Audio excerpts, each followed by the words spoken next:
आज से हम लोग एडजस्टमेंट्स पे बेस्ड फाइनल अकाउंट के क्वेश्चंस करने वाले हैं। और इसीलिए हम लोग सबसे पहले क्वेश्चन देख रहे हैं इलस्ट्रेशन 11। और क्वेश्चन जो है सबसे सीधा हम एडजस्टमेंट की तरफ आएंगे और एडजस्टमेंट्स को रीड करेंगे। जो ये एडजस्टमेंट्स हैं ट्रायल बैलेंस में जिस भी आइटम से रिलेटेड होंगी हम वहां पे मार्क करते हुए चलेंगे। आप अपने अंदर क्वेश्चंस को करने का जो तरीका है कुछ इसी तरह से डेवलप करें कि सबसे पहले हम एडजस्टमेंट्स पूरी कर लें और उसके बाद ट्रायल बैलेंस पे आए। क्योंकि एग्जाम में आपके ऊपर ऑलरेडी इतना मेंटल प्रेशर होगा कि अगर आपने एक भी चीज छोड़ दी तो आपका ये आंसर मैच नहीं होने वाला। तो आपको एक एक एडजस्टमेंट को पहले ही देखते हुए चलना है और उसको पहले ही प्रॉपरली पोस्ट करते हुए चलना है। सो अगर कोई भी आइटम एडजस्टमेंट में है तो जैसे कि पहले भी मैंने बताया था कि उसका डबल इफेक्ट पड़ेगा, वही डुअल कॉन्सेप्ट के हिसाब से। सबसे पहले क्वेश्चंस को रीड करते हैं और मार्किंग करते हुए चलते हैं। तो depreciate building at 5%, furniture and fittings at 10%, motor vehicles at 20%। तो पहली एंट्री हमारी डेप्रिशिएशन से रिलेटेड है, जो बिल्डिंग, फर्नीचर और मोटर व्हीकल पे आप लगा रहे हो। तो ट्रायल बैलेंस पे आप स्टार्टिंग से देखें, फर्नीचर, मोटर व्हीकल और बिल्डिंग, ये तीनों ही एंट्रियां आपकी एडजस्टमेंट नंबर 1 से बिलोंग करती हैं। मार्क कर लिया हमने। नेक्स्ट एंट्री देखेंगे, entry number 2, 850 is due for interest on bank loan. अभी देखो हम क्या कर रहे हैं, सिर्फ मार्क कर रहे हैं, क्वेश्चन को रीड कर रहे हैं जिससे हमें सॉल्व करने में इजी हो। अब अगर हमने बैंक लोन लिया है तो भाई देखो इंटरेस्ट तो पे करना ही पड़ेगा, और ये जो इंटरेस्ट है हमारे लिए क्या कहलाएगा, खर्चा। और ये क्या है, ड्यू। ड्यू का मतलब क्या हो गया, आउटस्टैंडिंग। कि 850 रुपए आउटस्टैंडिंग है इंटरेस्ट के नाम पे जो बैंक लोन पे आपने लिया था। तो अब इसमें हम अपने ट्रायल बैलेंस में बैंक लोन को ढूंढेंगे और इंटरेस्ट को ढूंढेंगे। तो बैंक लोन हमारा कहाँ है, ये रहा, एंट्री नंबर 2। और यही आसपास हमें देखो इंटरेस्ट भी मिल गया। डेबिट में हमें दे रखी वैल्यू 1180 रुपए, ये हमने मार्क कर ली। Next entry, salary 3000 and municipal taxes, अलग अलग है दोनों आइटम, 1200 रुपए और आउटस्टैंडिंग। तो देखो ये भी आउटस्टैंडिंग बता रहा है, यानी ये खर्चे पे कर देने चाहिए थे पर पे नहीं किए। अगेन इनको आप अपने ट्रायल बैलेंस में ढूंढें और मार्क कर लीजिए। तो सैलरी आपको देखो ये रही, और म्युनिसिपल टैक्सेस यहाँ पे नहीं है। नहीं है तो कोई बात नहीं, आपने मार्क ऑलरेडी यहाँ पे कर रखा है एडजस्टमेंट में। आगे देखते हैं। फिर insurance amounted to 1000 is prepaid. Prepaid का मतलब क्या है, अपने एक बुक में खुद लिखते हुए चले साथ के साथ, एडवांस। इंश्योरेंस हमारा एक खर्चा था जिसको आपने एडवांस में पे कर दिया। ट्रीटमेंट बाद में देखेंगे, फिलहाल अभी इसको मार्क कर लेते हैं। तो इंश्योरेंस आप ढूंढें, इंश्योरेंस एक्सपेंसेस, और उसको आप मार्क कर लें। ये रही हमारी entry number 4। Next, 1/3 of the commission received is in respect of work to be done next year. मतलब आपने इनकम जो है रिसीव कर ली है। देखो कमीशन रिसीव मतलब इनकम है, रिसीव कर ली, बट इससे रिलेटेड जो काम करना था ना, कितना, 1/3 जो था वो काम नेक्स्ट ईयर में करना है। तो अगेन ये क्या हो गई, एडवांस। मींस एडवांस इनकम या अनअर्न्ड इनकम भी आप बोल लीजिए, कि इसके लिए अभी तक हमने काम नहीं किया लेकिन पैसा अभी रिसीव कर लिया। तो कमीशन रिसीव देखो और वहां पे एंट्री नंबर 5 मार्क कर लो। ये सारी ट्रीटमेंट अभी हम देखने वाले हैं। Entry number 6, right of further bad debt of 1000 and provision for doubtful debt is to be made equal to 5% on sundry debtors। तो आपको डेटर्स के ऊपर पहले तो फर्दर बैड डेट लगाने हैं 1000 रुपीज के, and provision for doubtful debt भी क्रिएट करना है न्यू 5% से। तो आपको 3 चीजें देखनी है ट्रायल बैलेंस के अंदर। एक तो बैड डेट्स की अमाउंट देखो कि पहले से कोई अमाउंट तो बैड डेट का नहीं दे रखा, तो आप देखोगे सर ये दे रखा है। और उसी के नीचे आप देखोगे कि प्रोविजन फॉर डाउटफुल डेट का भी अमाउंट आपको दे रखा है। और ये सारी एंट्री रिलेटेड किससे है, डेटर से, तो सन्ड्री डेटर्स भी देखो आपको उसी के नीचे दे रखा है 38,000 का, वो भी आपने मार्क कर लिया। सारी एडजस्टमेंट्स आपने मार्क कर ली हैं एक एक करके। अब हम इन एडजस्टमेंट्स को करना शुरू करेंगे। तो फर्स्ट एडजस्टमेंट है हमारी डेप्रिसिएशन से रिलेटेड, और डेप्रिसिएशन जो है हमारी वो रिलेटेड किससे है, ये एक तरह से कॉस्ट है, रनिंग कॉस्ट जिसे आप कह सकते हो, और फिक्स एसेट्स के ऊपर ये चार्ज है। तो पहला इफेक्ट पड़ेगा इसका प्रॉफिट एंड लॉस अकाउंट में, और दूसरा इफेक्ट कहां पड़ेगा, बैलेंस शीट में। वो आपकी फिक्स एसेट्स उतने अमाउंट से कम हो जाएगी। तो सबसे पहले हम चलते हैं अपने प्रॉफिट एंड लॉस अकाउंट में। तो फॉर्मेट देखो मैंने ऑलरेडी बना लिया है trading and profit and loss account का एक साथ। तो ऊपर का हिस्सा हम ट्रेडिंग अकाउंट के लिए छोड़ देंगे, और उसके बाद यहां से हम डेप्रिसिएशन का शुरू करेंगे, यानी यहां से हम कह सकते हैं कि प्रॉफिट लॉस अकाउंट हमारा शुरू हो रहा है। तो डेप्रिसिएशन अकाउंट सबसे पहले बिल्डिंग के ऊपर,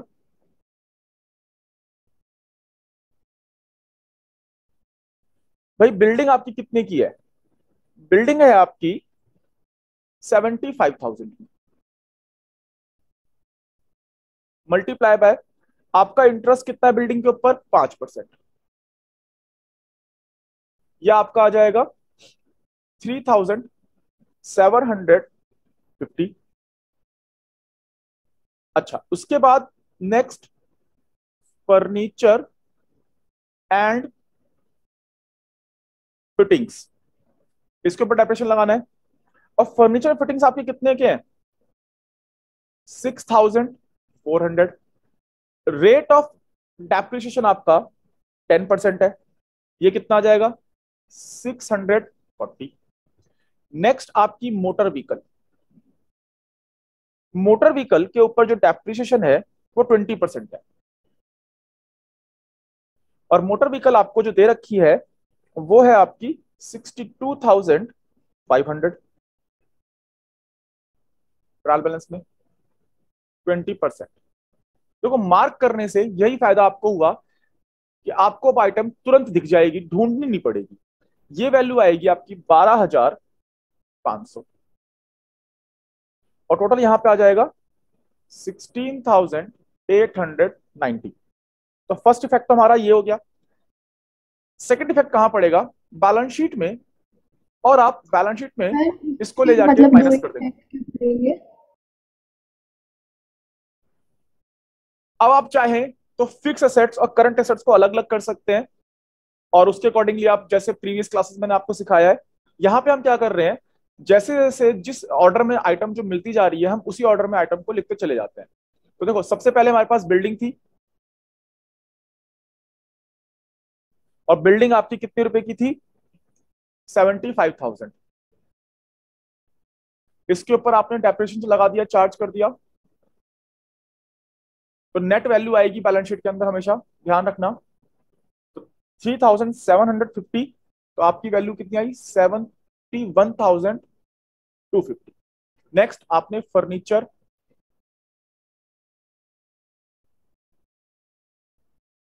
फिटिंग्स, जो कि आपका 6,400 रुपए का था, इसके ऊपर आप डेप्रिसिएशन चार्ज कर दोगे, और वो वैल्यू आपने निकाल रखी है 640, माइनस कर दिया, ये कितनी आएगी 5,760। देन आपके पास थी मोटर व्हीकल, मोटर व्हीकल आपकी है 75,000 की,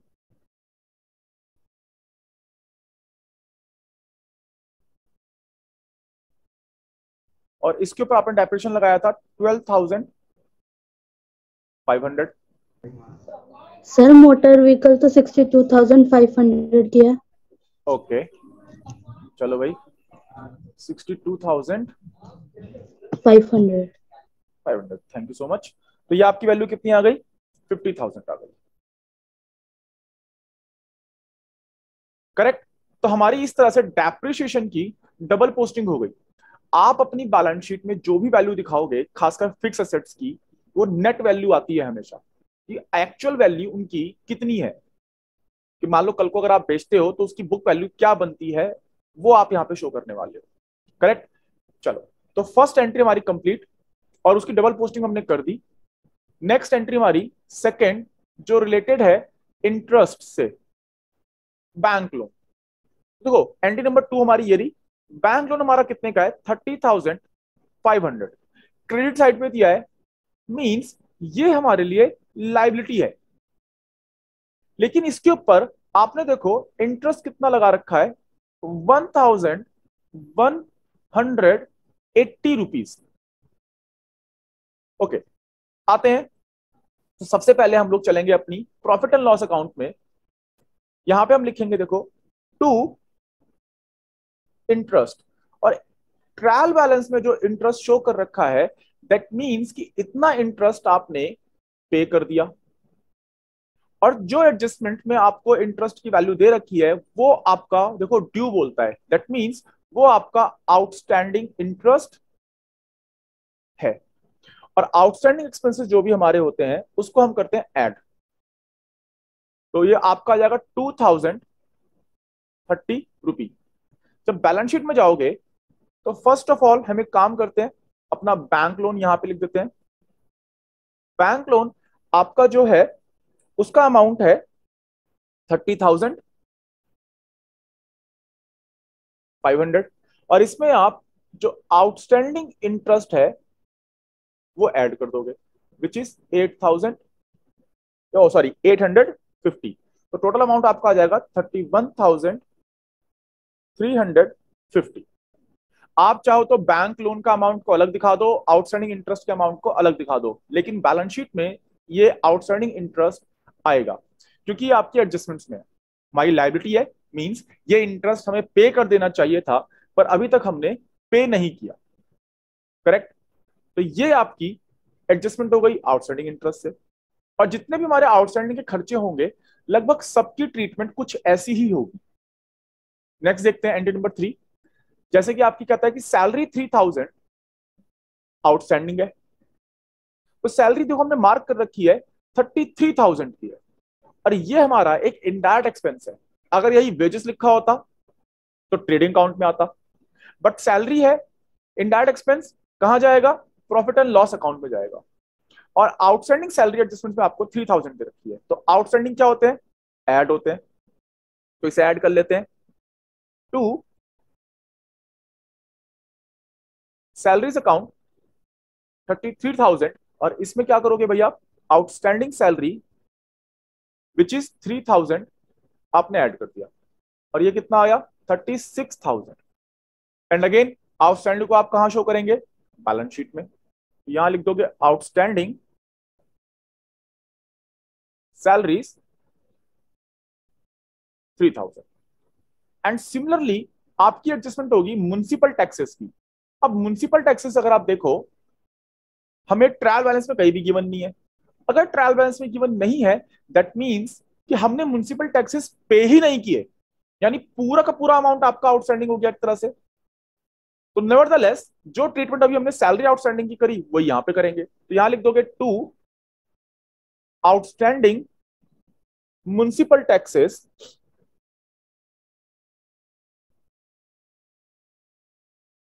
विच इज 1,200। अब आउटस्टैंडिंग है तो बैलेंस शीट में भी जाएगा क्योंकि एडजस्टमेंट में दे रखा है।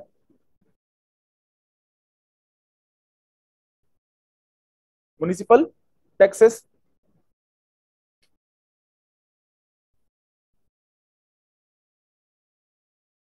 विच इज 1,200। चलो done. Next entry, insurance amounted to be 1,000 rupee is prepaid. और प्रीपेड के लिए मैंने क्या लिखवाया था कि सर ये एडवांस है, खर्चा जो आपने एडवांस में पे कर दिया हमारी असेट बन जाती है। बट जो हमने इस पीरियड में टोटल अमाउंट पे किया है उसमें से 1,000 रुपए ऐसे हैं जो नेक्स्ट पीरियड से बिलोंग करते हैं, और प्रॉफिट एंड लॉस अकाउंट या ट्रेडिंग अकाउंट में हम वो खर्चे या वो इनकम लिखते हैं जो इस पीरियड से बिलोंग करते हैं। तो ये 1,000 रुपी इस पीरियड से बिलोंग नहीं करता, इसीलिए जो भी इंश्योरेंस एक्सपेंसेस आपने किए होंगे उसको आप क्या करोगे? 1,000 रुपीज उसमें से माइनस कर दोगे। और इंश्योरेंस एक्सपेंस आपको कितने दे रखे हैं? 12,500। आओ भाई यहां लिखेंगे टू इंश्योरेंस एक्सपेंसेस 12,500 और लेस करोगे प्रीपेड या एडवांस इंश्योरेंस विच इज 1,000। यह आपका आएगा 11,500। और खर्चे अगर हमने एडवांस में पे कर दिए तो हमारे लिए क्या बन जाती हैं? असेट्स। एक्सपेंसेस ड्यू ही नहीं हुए और आपने पहले ही पे कर दिया, तो अब आपका हक बन जाता है, यहाँ पे राइट बन जाता है, इसीलिए हमारी ये असेट्स बन जाएंगी। Next, 1/3 of commission received is in respect of work to be done next year. यानी ये भी हमारा एडवांस है लेकिन इनकम है। अब देखो, इनकम हमने कितनी रिसीव करी है? 3,750 और एक कमीशन है, तुम्हारी इनडायरेक्ट इनकम है। तो आ जाओ इधर और यहां पे आप सबसे पहले लिखो कमीशन रिसीव 3,750, लेकिन इसका 1/3 तो एडवांस कमीशन है और इसको एडवांसेस को हम क्या करते हैं? माइनस। ये बेसिकली हमारी अनअर्न्ड इनकम हो गई।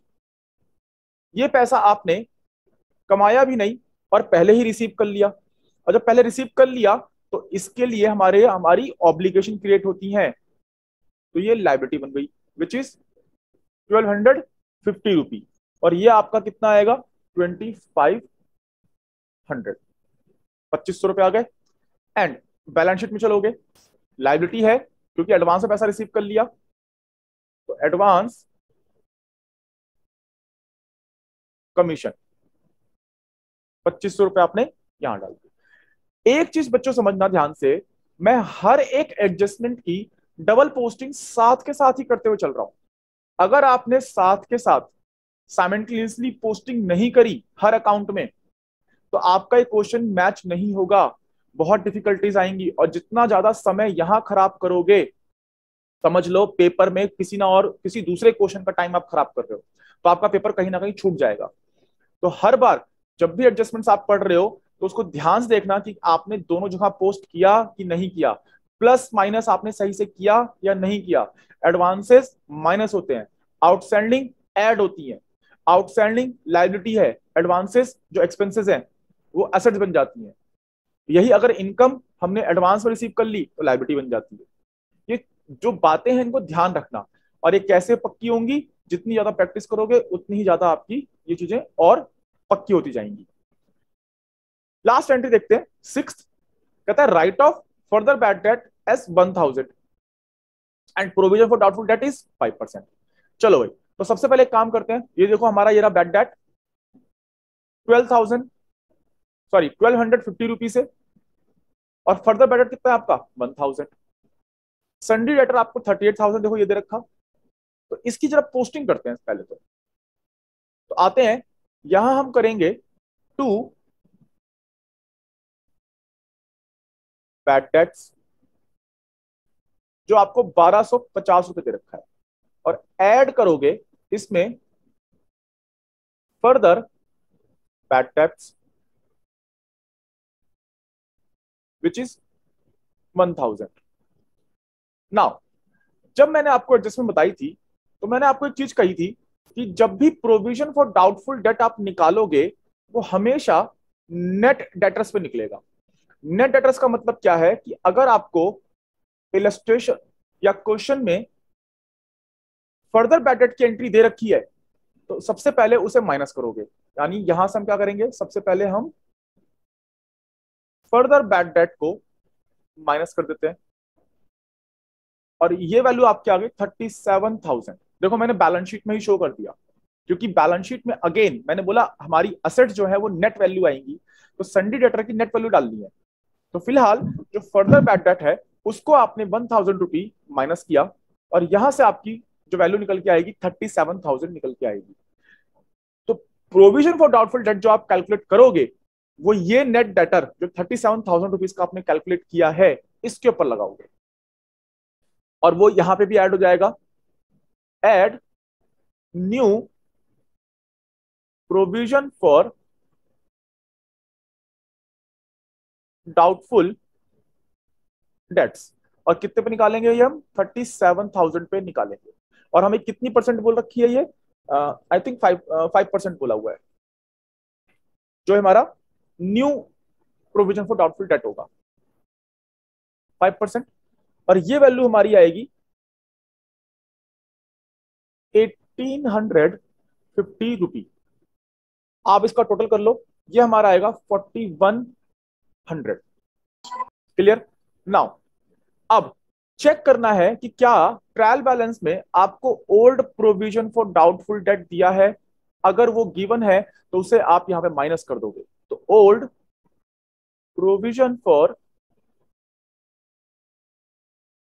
डाउटफुल डेट्स, और देखो वो आपको क्वेश्चन में गिवन है ऑलरेडी, एग्जिस्टिंग प्रोविजन 2000 रुपी। मीन्स कि हमने 2000 का तो ऑलरेडी बना रखा है, नया सब कुछ हमें 4100 का करना था। तो जो 2000 का ऑलरेडी बना रखा है उसे आपने कर दिया माइनस। तो फर्दर कितना बनाओगे? 2100 का। तो इस तरह से आप प्रॉफिट एंड लॉस अकाउंट में पोस्टिंग करेंगे। नहीं तो ये बात ध्यान रखो कि सबसे पहले जो आपको ट्रायल बैलेंस में बैड डेट दिया है वो लिखना है, देन जो फर्दर बैड डेट एडजस्टमेंट में दिया है उसको ऐड करो प्रॉफिट एंड लॉस अकाउंट में। फिर आप नेट डेटर निकालो इस फर्दर बैड डेट को माइनस करके, और उसके ऊपर अपना new provision for doubtful debt निकाल लो। जो भी टोटल वैल्यू आएगी उसमें से आप अपना old provision for doubtful debt minus कर दें। जो वैल्यू निकल के आएगी वो आपकी डेबिट साइड बन जाएगी, लॉस बन जाएगी।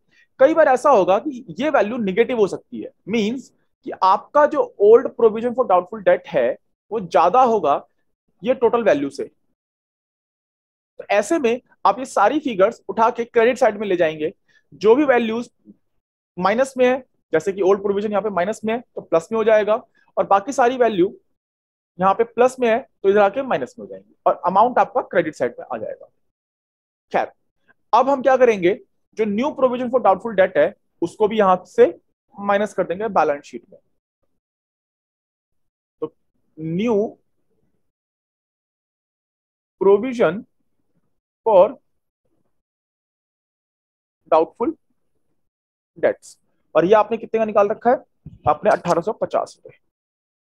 इसे भी माइनस कर दो, और ये वैल्यू आपकी आएगी 35,150। यहां तक क्लियर है? अब हम क्या करेंगे, अपनी ट्रायल बैलेंस में जितनी भी आइटम्स दे रखी हैं उनको सीक्वेंस वाइज पोस्ट करते चले जाएंगे। तो हमारी जो भी आइटम मार्क हो रखी हैं उनको हम इग्नोर करते हुए चलेंगे, क्योंकि जिनको हमने मार्क कर रखा है वो एडजस्टमेंट्स थी और वो हमने ऑलरेडी उनकी पोस्टिंग कर दी है। तो इस तरह से हम अपना समय बचाएंगे। तो सबसे देखो, सारी आइटम स्टार्टिंग से लेके आपकी मार्क है, और नेक्स्ट आइटम आपकी है यहाँ पे कैपिटल अकाउंट। तो कैपिटल आपको दे रखी है 1,25,000, और कैपिटल हमारी एक बैलेंस शीट आइटम है। तो बैलेंस शीट में आप सबसे ऊपर यहां लिख दोगे कैपिटल 1,25,000। यहां देखो इसलिए लिखी है हमने कि हो सकता है कि ट्रायल बैलेंस में आगे चल के आपको ड्राइंग्स मिल जाए जो कि कैपिटल से माइनस होती हैं, या अभी आप नेट प्रॉफिट निकालोगे या नेट लॉस निकालोगे तो उसको हम यहाँ पे ऐड और लेस करते हैं, इसीलिए हमने 125 अभी अंदर लिख लिया। नेक्स्ट आइटम आपकी आप देखें ये हो गई हमारी। नेक्स्ट अगर आप देखोगे सन्ड्री क्रेडिटर्स 25,000 के, ये भी हमारी बैलेंस शीट आइटम है, लाइबिलिटी। तो सन्ड्री क्रेडिटर्स में आप लिख दो 25,000। इसके बाद क्लोजिंग स्टॉक आपका 34,600 दिया हुआ है। अब ध्यान से समझना बच्चों, क्लोजिंग स्टॉक आपको ट्रायल बैलेंस में गिवन है, और मैंने आपको पहले भी बताया हुआ है कि अगर ट्रायल बैलेंस में गिवन होता है उसका सिर्फ एक ही इफेक्ट पड़ता है, और वो बैलेंस शीट में। मींस कि जो क्लोजिंग स्टॉक है ऑलरेडी परचेज में से एडजस्ट हो रखा है। और अगर आप ध्यान से देखो आपको बिल्कुल नीचे परचेज भी दे रखी है, जो इसके ब्रैकेट में लिखा है एडजस्टेड परचेज। तो एडजस्टेड परचेज का जो फॉर्मूला होता है बेसिकली यही कि opening stock plus net purchases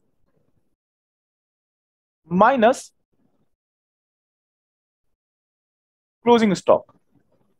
तो जब एडजस्टेड परचेज मेरी ये होती है, इसका मतलब मैं सिर्फ एडजस्टेड परचेज अगर ट्रायल बैलेंस में या ट्रेडिंग अकाउंट में शो करता हूं, तो ना ही ओपनिंग स्टॉक आएगा ना ही क्लोजिंग स्टॉक आएगा ट्रेडिंग अकाउंट में। देयरफॉर जो क्लोजिंग स्टॉक आपको ट्रायल बैलेंस में दिया हुआ है 34,600, ये आप सिर्फ एक सिंगल इफेक्ट डालेंगे और बैलेंस शीट में ओनली।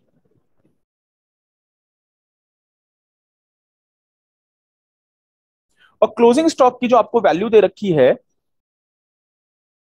वो 34,600। ठीक, चलो नाउ अब आगे देखते हैं। एडजस्टेड परचेस आपको दे रखी है तो उसको लगे हाथ हम लिख लेते हैं। अब देखो, अगर एडजस्टेड परचेस लिख रहे हो तो ओपनिंग स्टॉक भी नहीं आने वाला, तो सबसे ऊपर लिख दूंगा मैं एडजस्टेड परचेस। सिर्फ परचेस अकाउंट भी लिख दोगे तो भी चलेगा। तो हमारी कितनी है ये 54,750। नेक्स्ट आइटम, ये सब हो गया। सेल्स आपको दे रखी है 1,54,500, तो सेल्स भी हमारी यहां जाएगी बाय सेल्स अकाउंट 1,54,000। आगे चलते हैं। बैंक लोन ऑलरेडी हो चुका है। वेजेस आपकी डायरेक्ट एक्सपेंस है 2,850, तो ट्रेडिंग अकाउंट में आएगा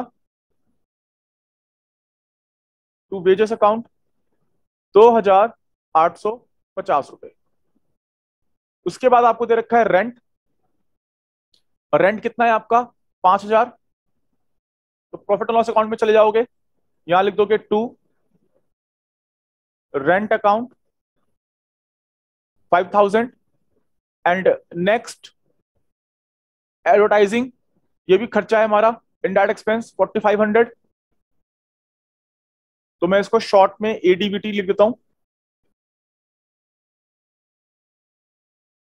4,500। अब आप देखो ट्रायल बैलेंस में जितनी भी आइटम्स हैं हमारी, उनका सबका एक सिंगल इफेक्ट पड़ रहा है। जो एडजस्टमेंट थी उनका डबल इफेक्ट था, लेकिन बाकी सारी चीजें सिंगल इफेक्ट। इंटरेस्ट ऑलरेडी हो गया, कमीशन रिसीव्ड ऑलरेडी हो गया, कैश बैलेंस शीट आइटम है, असेट 6,500, तो बैलेंस शीट में चले जाओगे।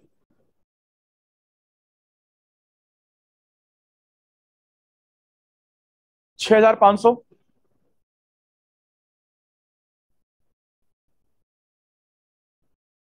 Next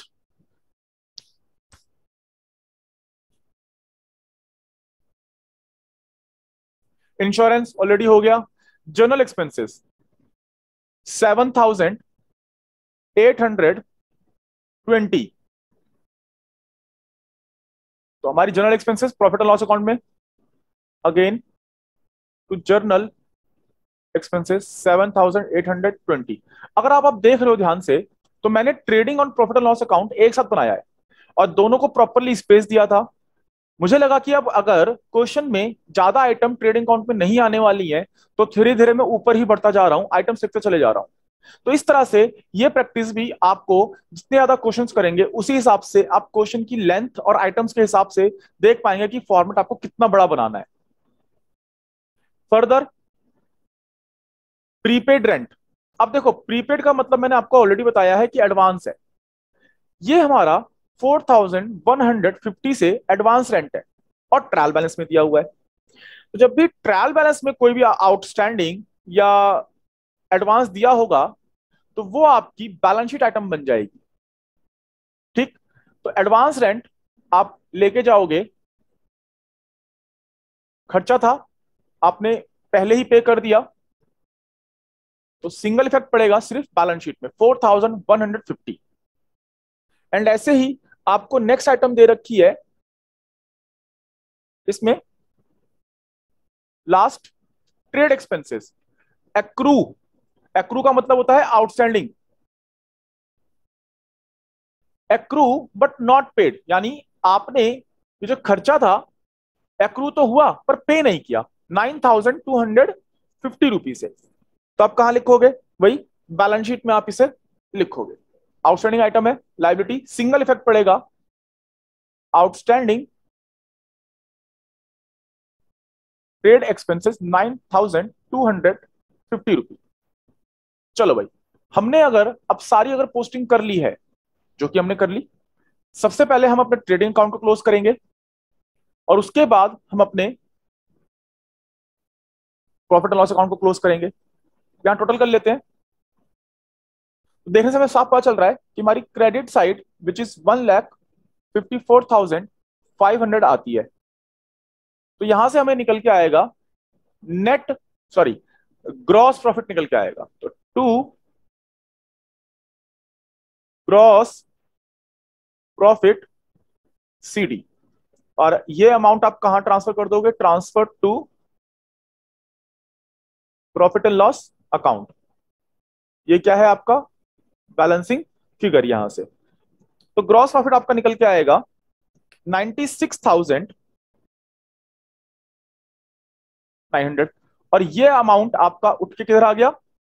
profit and loss account में क्रेडिट साइड। तो यहां लिखोगे by gross profit B D transferred from, कहां से लाए हो? ट्रेडिंग अकाउंट से लाए हो, 96,900। ठीक है भाई, आगे चलते हैं। अगेन अब आप दोनों साइड का टोटल करोगे और जो साइड आपको कम लगेगी, अगर आपकी डेबिट साइड कम आती है इसका मतलब हमें नेट प्रॉफिट निकला है, और अगर आपकी क्रेडिट साइड कम आती है इसका मतलब आपको लॉस हुआ है। तो टोटल है 99,400, यानी हमारी डेबिट साइड कम है यहां पे। तो टू नेट प्रॉफिट, और ये कहां ट्रांसफर करोगे? कैपिटल अकाउंट में, ट्रांसफर्ड टू कैपिटल अकाउंट। ये क्या है आपका? बैलेंसिंग फिगर, और ये अमाउंट आपका आएगा 12,360 रुपए। और इसे लाके आप बैलेंस शीट में ऐड कर दो। नेट प्रॉफिट 12,360, और आपकी जो वैल्यू आ जाएगी 1,37,360 रुपी। और अब आप अपनी दोनों साइड टोटल करेंगे। अगर आपकी दोनों साइड टोटल आती हैं बराबर तो आपका क्वेश्चन ठीक है, और अगर आपकी बराबर नहीं आती हैं तो आपने क्वेश्चन गलत कर दिया। और ये वैल्यू आएगी 2,08,410 रुपी। तो ध्यान से देखना इस क्वेश्चन को।